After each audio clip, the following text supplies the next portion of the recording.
sebagaimanapun Allah menganugerahkan nikmat kepada kita dengan tidak henti-hentinya.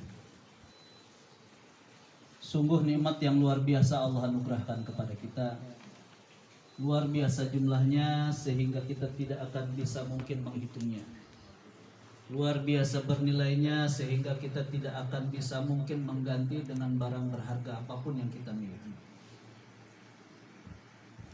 Tapi dari seluruh nikmat yang Allah anugerahkan, yang paling menentukan adalah iman dan Islam.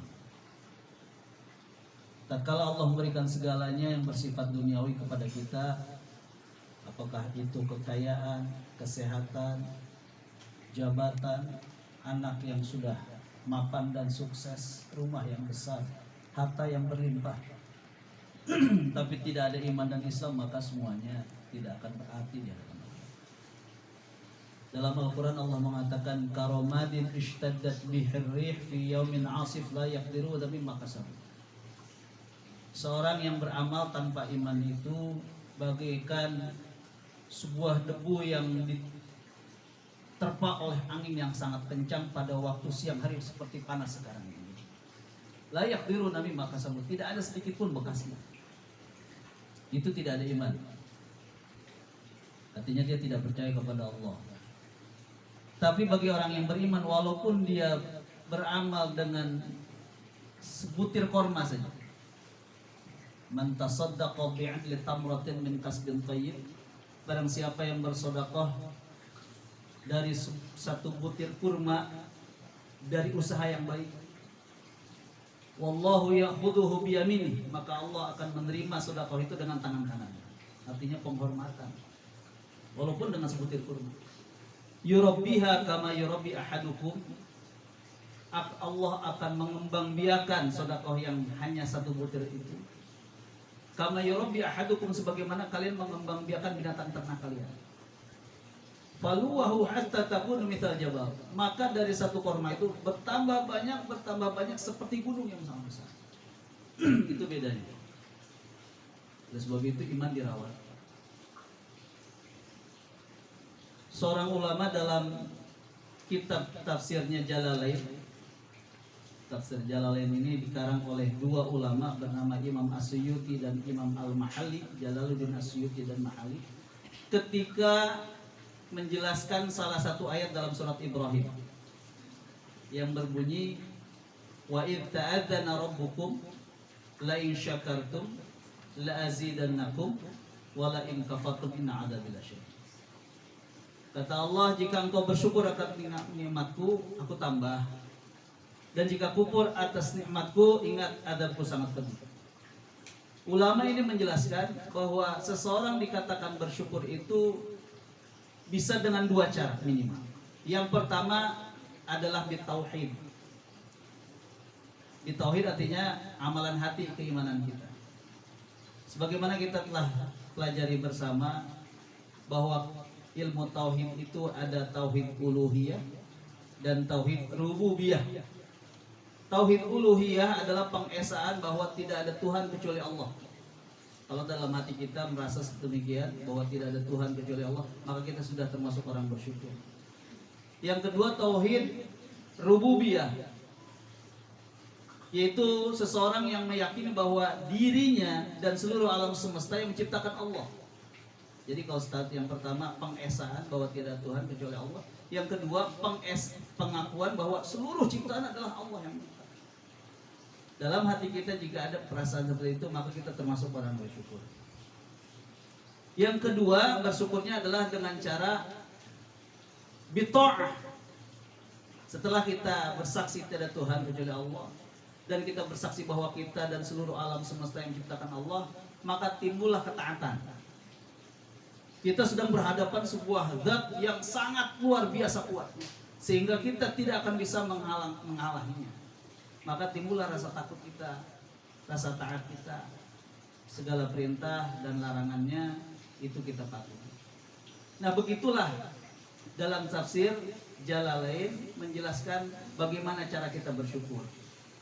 Taat kepada Allah adalah dengan mentaati segala perintah dan larangannya yang dipraktekkan oleh manusia pilihannya, yaitu Muhammad Sallallahu Alaihi Wasallam. bersyukur kita kepada Allah. Dan juga kita bersolawat kepada Nabi kita Muhammad SAW. Atas wasilah beliaulah, dengan begitu perjuangan yang tidak mengenal kematian, dengan tidak mengenal harta dan keluarganya, dalam menegakkan kalimatullah yang ulia, sampailah cahaya Islam itu kepada kita saat ini. Oleh sebab itu, dengan Islam hidup kita jadi berarti. Kita bisa membedakan mana makanan yang halal, mana makanan yang haram, mana perkara yang hak dan mana perkara yang batil. Itu adalah dasar wasilah Nabi kita Muhammad SAW. Sehingga ajaran-ajarannya yang terus dipelajari masa sahabat, masa tabi'in, masa tabi'in, masa ulama mutakhirin, sampai guru-guru kita yang mengajarkan sampai kepada kita. Ayah kita, ibu kita ngajarin sampai kita. Nah, oleh sebab itu bukanlah sesuatu yang berlebihan tatkala Rasul mengatakan man shalla alayya sholatan wahidatan fa sallallahu alaihi wasallam. Barang siapa yang bersalawat kepadaku satu kali, maka Allah akan mengganti salawatnya sebanyak 10 kali. Dan beliau mengatakan sallu alayya fa innahu zakatun lakum. Bersalawatlah kamu kepadaku, dikarenakan dengan salawat itu dapat membersihkan dosa kalian. Salawatnya sebagaimana yang kita semuanya sudah hafal, ya. Salawat yang terdapat dalam hadis seperti salawat yang kita baca ketika tahiyat. Allahumma sholli ala Muhammad wa ala ali Muhammad kama shallaita ala Ibrahim wa ala ali Ibrahim wa barik ala Muhammad wa ala ali Muhammad fil alamin. Adapun salat-salat yang lain seperti yang dimaklumatkan oleh para ulama, itu adalah ada tambahan. Tapi bagaimana cara mengucapkannya boleh saja silakan. Seperti tadi yang saya sampaikan. Allahumma sholli ala sayyidina Muhammad. Ketika di luar sholat boleh. Tapi ketika sholat pakailah seperti yang dalam hadis itu. Allahumma sholli ala Muhammad wa ala ali Muhammad. Tapi kalau saya ceramah, Allahumma sholli ala sayyidina wa maulana, boleh saja. Itu sebagai penghormatan. Nah, para hamba Allah, saat ini kita berada di bulan yang Allah muliakan. Di bulan apa, Bu, sekarang kita? Muharram. Tanggal berapa? Kemarin sebetulnya hari Minggu tanggal 19, berarti sekarang tanggal 18. Beliau menginformasikan ke saya, Ustaz, kita talim di rumah teman Ana. Hari Minggu tanggal berapa? 1 Muharram. Ustaz, itu bukan 1 Muharram, Ustaz. Itu 19 Muharram. Itu ketinggalan, Ustaz, terlambat.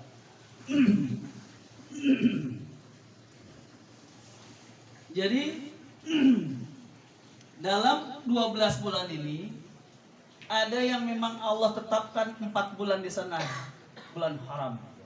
Haram ini bukan najis maksudnya, ya. Haram ini maksudnya adalah mulia. Allah muliakan 4 bulan. Inna iddatasyuhur indallah 12 syahran fi kitabillah. Sesungguhnya bilangan dalam 1 bulan itu ada 12 bulan. Fi kitabillah, dalam kitab Allah.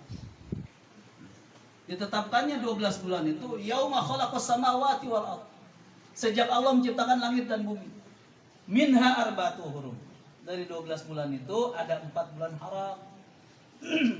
4 bulan haram itu pertama adalah Dzulqa'dah, yang kedua ada Dzulhijjah, yang ketiga ada Muharram, dan yang keempat adalah Rajab. Dzulqa'dah, Dzulhijjah dan Muharram ini adalah Rasul mengatakan mutawaliyat, artinya berurutan. Ya. Nah, Rajab ini melewati beberapa bulan. Setelah Muharram apa? Safar. Habis Safar Jumadil Awal, Jumadil Akhir, Rabiul Awal, Rabiul Akhir, Jumadil Awal, Jumadil Akhir, baru Rajab. Nah, Rasul mengatakan Rajab itu bulan mudhor katanya. Kenapa di bulan mudhor? Karena pada masa Rasulullah ada kabilah yang memiliki keyakinan bahwa Rajab itu adalah baina Jumadil Akhir wa Sya'ban. Nah, ini yang diakui oleh orang-orang Bani Mudhor. Tapi ada lagi Bani yang lain yang mengatakan, oh enggak, Rajab itu adalah baina Sya'ban wa Ramadan. Nah, Rasul memilih Mudhor yang benar. Maka disebut dengan Rajab Mudhor. Lalu bagaimana kita bersikap di bulan haram ini? Kata Rasulullah, "Dzalikad dinul qayyim, fala tadlimu fihinna anfusakum." Demikianlah aturan Allah, agama yang lurus, janganlah kamu berbuat dolim di dalam bulan tersebut. Jadi memang bahasa orang-orang Arab itu gemarnya itu perang, Bu. Perang terus. Sampai-sampai ada perang yang dijadwalkan seminggu sekali. Perang jadwalnya seminggu sekali. Itu padahal perselisihannya udah bertahun-tahun, tapi di jadwal kita perang seminggu sekali. Namanya perang Fijar. Perang tersebut terjadi sebelum Rasulullah diangkat menjadi nabi. Umur Rasul ketika itu 35 tahun. Berarti 5 tahun sebelum Nabi diangkat menjadi nabi. Disebut dengan perang Fijar karena perangan tersebut terjadi di bulan haram yang nggak boleh perang. Tapi mereka malah berperang. Maka disebut dengan perang Fijar. Waalaikumsalam. Tafadhol Bapak. Perang Fijar. Gitu. Mereka malah melakukan perang. Wala tadlimu. Jika kamu melakukan kezaliman di bulan itu, maka dosanya besar. Sebaliknya, jika kamu melakukan amalan kebajikan, maka pahalanya besar. Oleh sebab itu banyak kaum muslimin yang saat ini menggunakan bulan ini sebagai momen yang digunakan begitu banyak amalan. Ada bazar Muharram, ya, kemudian ada tarhib Muharram, kemudian ada apa aja lah yang bersifat Islami dilakukan di bulan Muharram. Begitupun kita saat ini, Bu. Ya, acara kumpul-kumpul ini bukan sembarang kumpul. Oleh sebab itu, luruskan dari rumah bahwa kita ingin menuntut ilmu. Kenapa? Karena dalilnya man kharaja fi talabil ilmi fahuwa fi sabilillah hatta yarji'a. Barang siapa yang keluar dari rumahnya untuk menuntut ilmu, maka dia berada di jalan Allah sampai dia kembali. Luruskan niat kita. Dari awal kita kawal terus acara ini dan kita berperilaku jangan sampai ada kemurkaan Allah yang datang kepada kita. Nah, apa fadilahnya? Ini harus kita ketahui. Banyak majelis di mana-mana. Rasul mengatakan majelis zikir dan majelis Raudhatul Jannah. Raudhah itu artinya taman, jannah artinya surga. Taman-taman surga tuh banyak. Nah, disebut dengan taman surga dan taman majelis zikir, cirinya hanya dua. Beliau bersabda, "Majtama'a qaumun fi baitin min buyutillah yatsluna kitaballah wa yatadarasun." Tidaklah berkumpul satu kaum di salah satu rumah dari rumah-rumah Allah. Apa yang dimaksud rumah Allah ini, Bu? Masjid. Ya, rumah Allah itu masjid. Tapi Rasul mengatakan bahwa bumi Allah ini adalah rumah Allah, bisa dipakai untuk sholat. Dulu Rasulullah mengadakan kajian-kajian Islam sebelum beliau hijrah di sebuah rumah milik Akram bin Abi Akram, Ustaz. Itu adanya di daerah Sofa, dataran tinggi. Mungkin ibu bapak yang sudah pernah ke Tanah Haram, sofa sekarang enak gitu ya. Sofa Marwah agak landai begitu, dingin, sampai-sampai ada yang kena asma rasa di situ. Tapi yakin dia ada pinggir-pinggirnya air zam-zam ya. Minum bismillahirrahmanirrahim. Allahumma rabban nas. Jalan lagi. Kalau dulu nggak seperti itu. Masjidil Haram juga tidak seperti itu. Seperti pasar rumah biasa saja. Bahkan Ka'bahnya itu dikelilingi oleh patung-patung yang jumlahnya 360 patung. 360 patung. Itu tercatat dalam kitab sejarah Ar-Rahiqul Maktum. Masuk di sini, Pak. Saya ke tengah sini. Ustaz, fadhil Ustaz sini. Tafassah wa tawassah supaya dapat berkahnya kita membuat.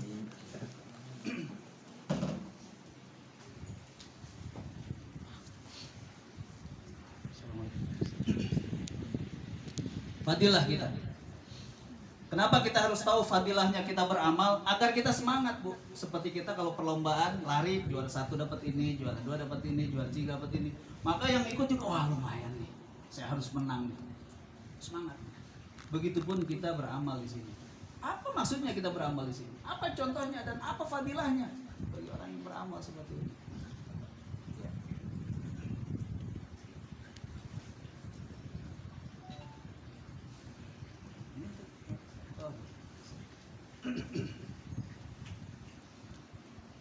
Tidaklah berkumpul satu kaum di salah satu rumah dari rumah-rumah Allah. Apa yang mereka lakukan? Yatsluna kitaballah wa yatadarasun. yang mereka lakukan adalah yatsuluna kitab Allah, baca kitab Allah. Tadi sudah disampaikan oleh Ustaz Eko. Nanti kalau misalnya ada lagi Ustaz kajian-kajian seperti ini, tolong juga program-program untuk tahsin.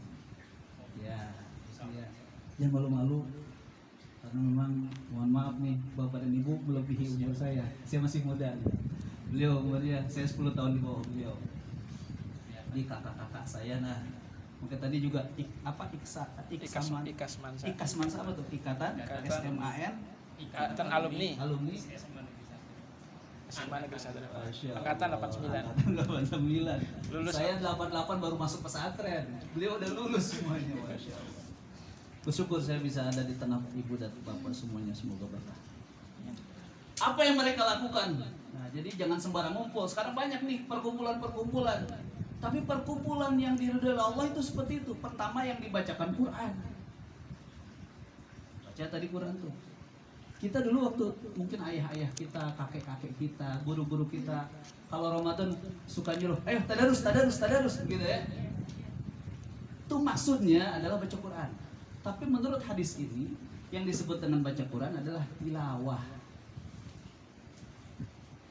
Nah, ada ketidakcocokan, tapi subhanallah guru kita, saya kita, walaupun dengan salah pengucapan, intinya baca Quran. Yatsuluna kitab Allah wa yatadarrusun, dan saling mempelajari. Jadi setelah tadi dibacakan surat Al-Baqarah 153 sampai 157 Ustaz ya. Dari tadi wasta'inu bis-sabri was-shalah wa innaha lakabirah. Bukan, wa innaha wasta'inu bis-sabri was-shalah. Innallaha ma'as-sabirin. Terus wala taqulu lima yuqtalu fi sabilillah sampai wala nabluwannakum bisyai'in minal khaufi. Kemudian ulaikal ladzina alladzina idza asabatum musibah qalu inna lillahi wa inna ilaihi raji'un. Kenapa saya bacakan itu? Karena berkaitan dengan acara kita hari ini ya. Nah, saya akan awali dengan fadilah kita ngumpul di sini. Jadi kita nih ngumpul apa ya maksudnya ya? Apa yang kita dapat ini?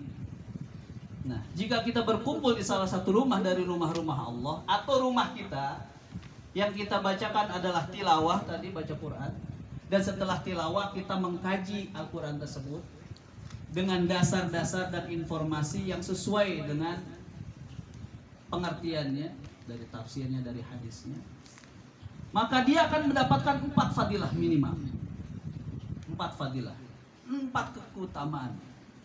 Yang pertama, anzalatis sakinah, Allah berikan ketenangan. Kenapa tenang? Karena Al-Quran ini kitabullah, bukan kitab sembarang kitab. Ini kitab yang menciptakan kita juga. Barang siapa yang membaca Quran, maka kita akan tenang. Seorang sahabat Rasulullah, Abdullah bin Mas'ud, didatangi oleh seorang, "Ya Abdullah, hati saya ini merasa gundah gulana, nggak bisa tidur, makan juga nggak enak, pokoknya lagi pusing. Gimana supaya bisa tenang hati saya?" Maka Abdullah bin Mas'ud mengatakan, "Kamu baca Quran. Kalau kamu tidak bisa baca Quran, kamu datang ke sebuah tempat yang di sana ada bacaan Qurannya. Kamu dengarkan. Kalau tidak bisa juga tenang, kamu berdoa kepada Allah. Semoga Allah menggantikan hatimu yang tidak tenang itu dengan hatimu yang tenang." Nah, jadi seyogianya orang yang baca Quran itu tenang, karena ketika dia membaca Quran, maka dia bersama Allah. Rasulullah dalam hadis qudsinya mengatakan, "Ana ma'ati ma dzakarani wa taharraqat bihi syafatah." Aku senantiasa bersama hambaku selama hambaku itu menggerakkan lisannya karena aku. Karena aku. Dia berzikir, menggerakkan lisannya karena aku. Gitu. Ya, baca Quran, gerakin mulut kita, zikir, gerakin. Dan ada kalimat-kalimat yang Allah suka, ini sangat mudah sekali. Ada 4 kalimat yang Allah suka. La yadurruka bi ayyihinna bada'ta, engkau tidak akan salah jika engkau memulai dari mana saja dari keempat kata itu. Apa keempat kata itu? Subhanallah, walhamdulillah, la ilaha illallah, Allahu akbar. Mudah itu. Tapi orang kayaknya berat gitu mengucapkan. Kenapa? Karena mungkin kepikiran yang lain, fokusnya kayak. Padahal kata Allah, kita baca itu Allah bersama kita. Kemudian ada dua kata, kalimatani habibatani 'alar rahman, taqilatani fil mizan, khafifatani 'alal lisan.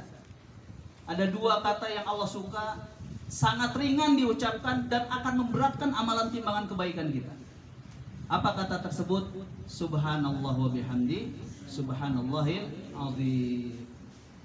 Ini bagi bapak-bapak nih, atau siapapun ibu yang mungkin dalam perjalanan keluar dari rumah, bismillahi tawakkaltu 'alallah la haula wala quwata illa billahil aliyil azim, maka dijawab oleh Allah, may yaqulu dzalik wa hudita wa kufita wa wuqita wa najja minasyaitonir rajim. Tafadhal Ustaz, sini Ustaz.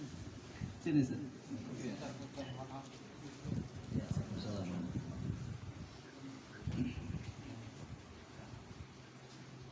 Keluar dari rumah, kemudian kalau kita berangkatnya sambil berjalan menuju ke masjid, kita sudah siap. Langkah yang pertama yang sebelah